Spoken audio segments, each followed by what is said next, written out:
দেখে তো আপনারা কিছু অনুমান করতে পারবা যে তরকারি মজা হয়েছে না হয়েছে না। মাশাআল্লাহ অনেক মজা হয়েছে তরকারি, আর অনেক সুন্দর কালার হয়েছে।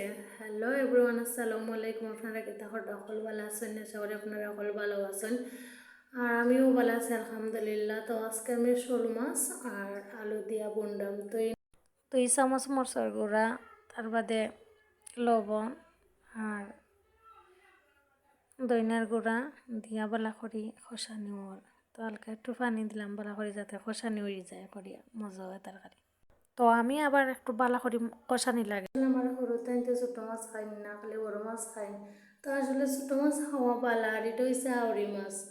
আর আউরি মাছ অনেক মজা, অনেক অনেক মজা আউরি মাছ। আসলে যে কোনো আউরি মাছ তো অনেক মজা, খাইতে অনেক স্বাদ।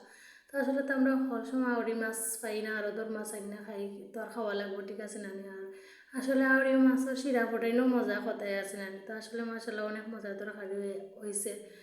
আসসালামু আলাইকুম।